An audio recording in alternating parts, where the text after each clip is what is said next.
The kiss that unraveled everything. It was a quiet Thursday afternoon when my world began to shift.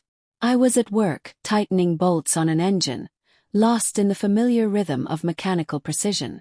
My phone vibrated in my pocket. Nothing unusual. I assumed it was my fiancée Emily, probably messaging about logistics for the weekend.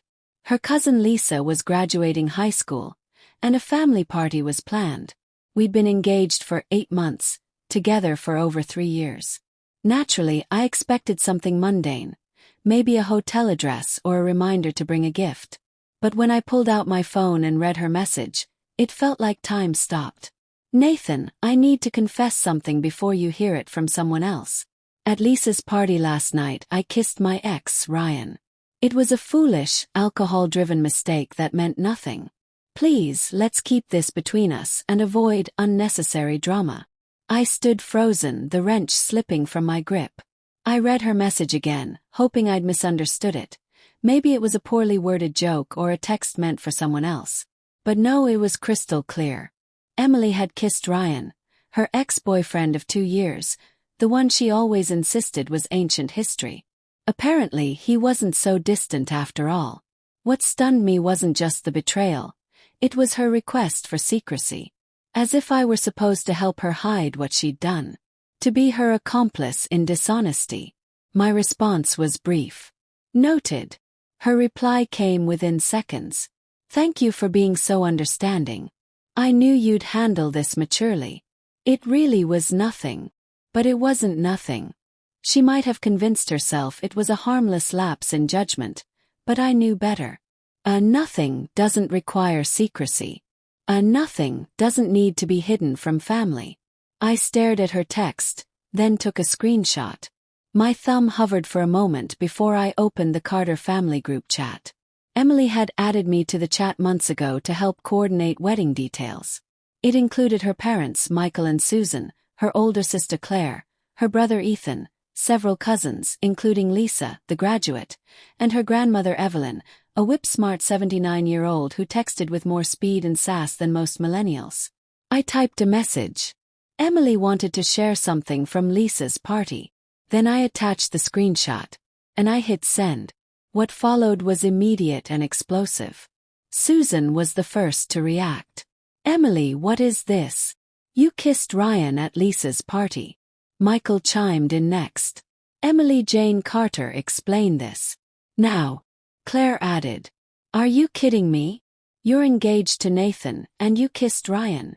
Lisa spoke up too. I saw you two talking, but I had no idea it went that far.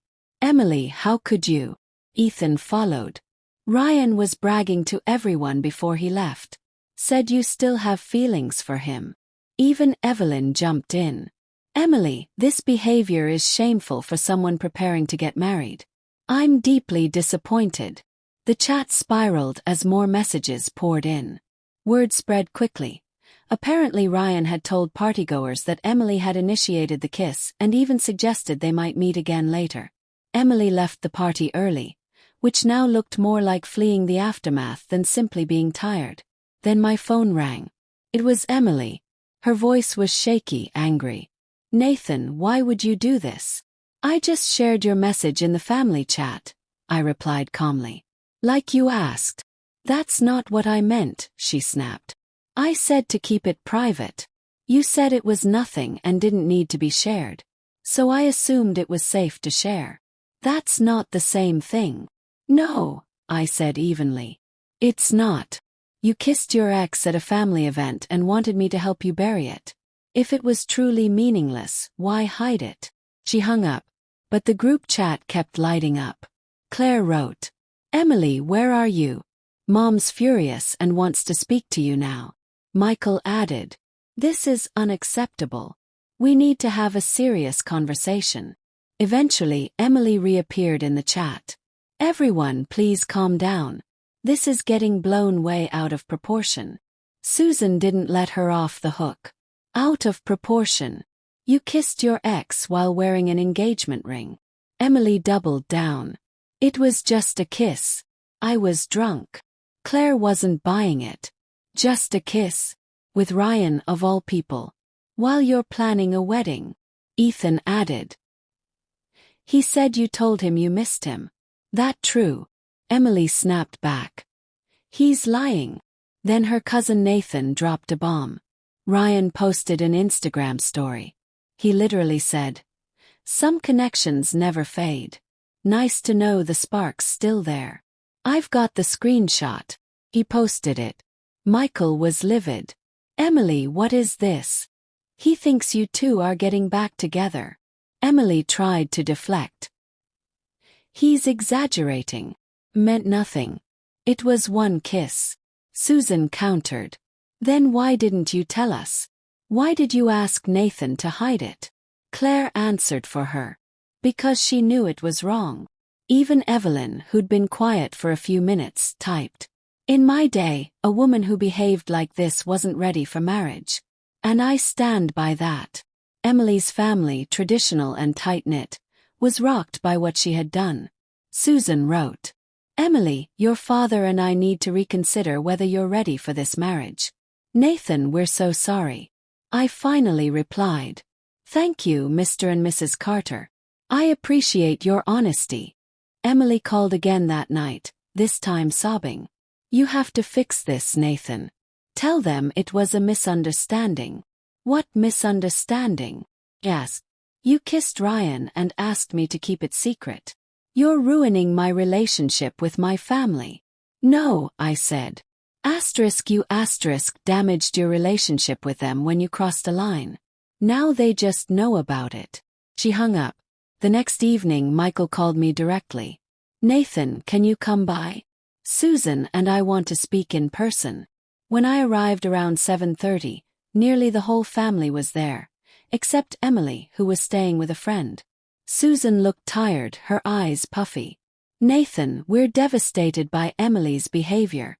You didn't deserve this. Michael was blunt. We raised her to know better. What she did was inexcusable. Claire added. She's been weird about Ryan for months. She always acted defensive when his name came up. Ethan quietly said. She told us she was inviting Ryan to the wedding. Said you were fine with it. I was stunned. I never agreed to that. Susan's face tightened. She never told us she planned that either. Michael shook his head. So she invited her ex to your wedding without telling anyone. That's incredibly dishonest. We talked for over an hour. The family was united in their disapproval, not just of the kiss, but of the manipulation that followed. Susan said gently, Nathan, we support whatever you decide. You're a good man, and we're sorry for the way this played out. Michael added, if Emily can't stay loyal during an engagement, how could she stay loyal during a marriage? Evelyn, quiet until then, finally spoke. Better you find out now than after vows are exchanged. Saturday morning. I was sipping coffee when I heard pounding on the door.